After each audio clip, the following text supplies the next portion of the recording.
Hey guys, welcome back to FPL Fran. Today's video is going to be my review of the 23 and 24 opening fixtures for the upcoming season.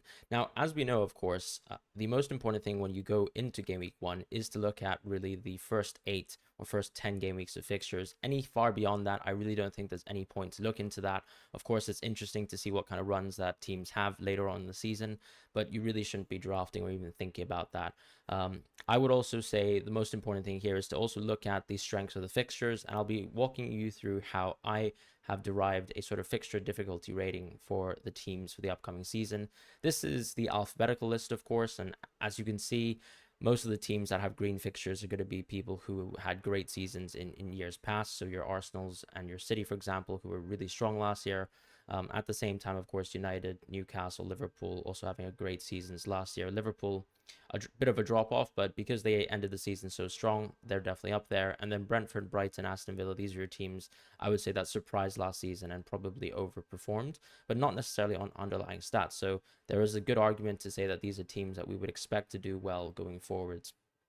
As far as how I've actually gone into looking at the fixture difficulty rating, what I've done is I've created a fixture difficulty ticker. So I've classified fixtures as green, red, or white. You might disagree with one or two fixtures and how I've assigned the difficulty of them. I do think in general it's important to know, of course, that ultimately there are going to be weak teams in the league, and that fixtures are very important. And generally, of course, we have a team like Fulham, like last year, who did incredibly well coming up from relegation, but most teams will struggle. So Nottingham Forest had huge losses. Fulham actually were a very poor defense anyways last year and quite easy to target as a team. And you have, of course, a team like Bournemouth as well, who we'd expect to be close to relegation as well next season. But of course, there are teams like Everton, Wolves, and West Ham who are pretty close in that sort of picture. And we have some relegated teams too to think about as well.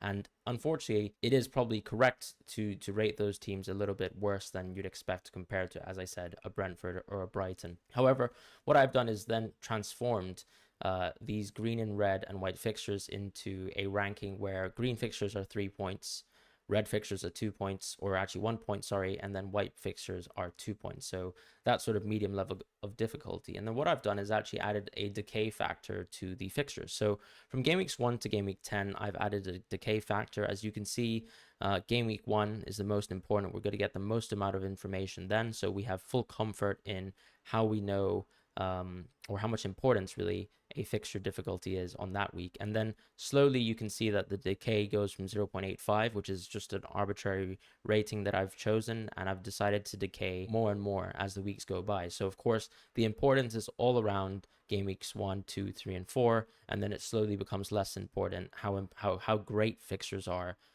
going forwards. But this is important because when you're wildcarding, you still want to plan somewhat medium to long term. So at least between game weeks 1 and 10, unless you have some sort of crazy strategy like you want to bench boost on game week 1, then immediately wildcard, which I wouldn't really recommend. But as I said, you do want to still have a wildcard that is strong enough to last you at least the first 8 game weeks of the season. So, because I've done that already, and you can see that I have also assigned some kind of colors. Green is for the best fixture difficulties, and then orange is the second best, so sort of similar to my cheat sheet differential series. And then you've got yellow as in the worst fixtures. And of course, you'll see probably that the promoted teams and teams close to relegation were actually there and thereabouts. However, a team like Everton, for example, who actually were pretty poor last season, you can see they're actually in that second tier, along with West Ham as well. So that's going to be the fixture difficulty ticker. And then I've actually transformed it back into a fixture difficulty ticker from the strength of ranking that we saw previously. So no longer alphabetical, and we're now looking at the pure fixture difficulty rating.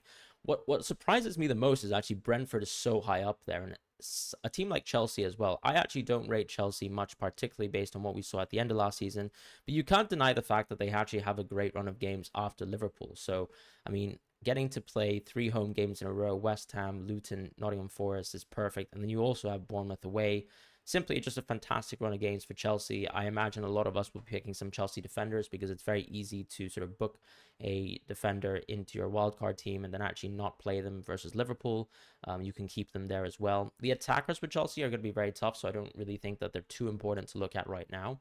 As far as Spurs, this is probably just a good argument to say this might be the season where you actually want to start with Kane and Haaland potentially, as opposed to, let's say, Salah and Kane or Salah and Haaland. So that's going to be up to you, whatever you want to do. City, of course, best strength of schedule. I don't think this is going to be a surprise to anyone. When you actually are the best team in the league, and you have been effectively for this sort of last decade, there's no reason for you to not top these rankings, because simply a lot of teams will be just looking at you as an incredibly tough red fixture. United actually have a great strength of schedule as well. Part of that is because they only get to play Man City on game week 10.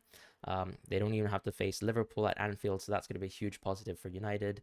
And then a team like Brentford, as I said, is a huge surprise. They have actually a lot of green fixtures. A lot of teams that were close to relegation or actually have come up from promotion in the Championship. And simply put, I think when you're looking at assets like Flecken, who's going to be the goalkeeper if Raya actually leaves, and then also someone like Mbumo, who could be fantastic deputizing as Tony left.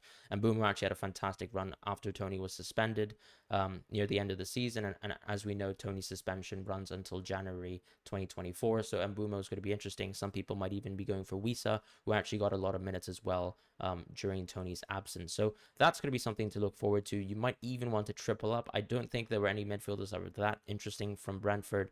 We, of course, had a bit of Damsgaard hype due to the Euros, but he didn't really deliver as per expectations. And then, of course, Jensen was someone who did great, but am I really that confident in Jensen based on his underlying stats? I would say no.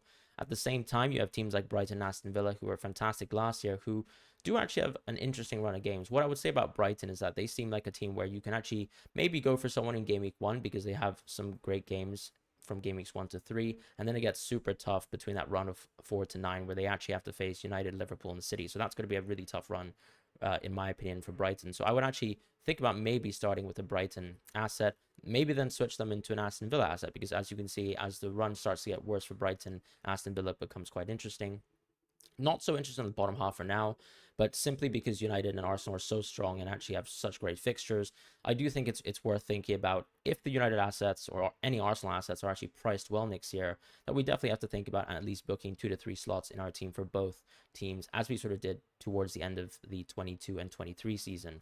As far as teams that we could be interested in, I think maybe you could find some budget steals in terms of Everton defenders, because they have a lot of good home games. You could even argue that the Fulham one is a good game, but simply getting a run of game week 1 to 10 where you get to play Wolves, Luton, and Bournemouth at home, those are great opportunities to maybe call upon a Everton defender coming from your bench. So hopefully we can have some sort of budget enabling pieces there.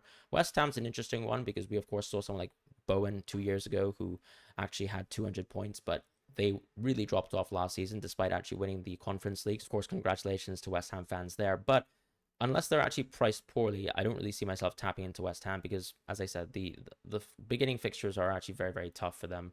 They have to face City and Liverpool, even Newcastle and Brighton. Not overall that excited in them. And if we actually look at some of the promoted teams, still not too much interest really in Nottingham Forest, Burnley. You could argue that Sheffield United have an okay run of games, but I just think it's overall very tough. Now, in terms of the promoted teams, I still don't think I have much interest in them.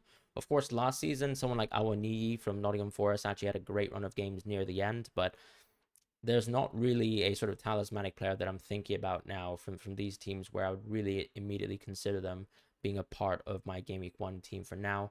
It really depends, of course, on the prices of that sort of top 10 bracket of fixture difficulty rating teams. And if we don't really get any good steals, then I think we just simply have to tap into some of the budget forwards in these territories. And we'll probably discuss that as we head towards Game Week 1. But for now, this is my actual fixture difficulty rating, and I hope you guys have a wonderful week ahead. And enjoy, of course, your little break before FPL comes in full swing and we actually get some prices back in the game.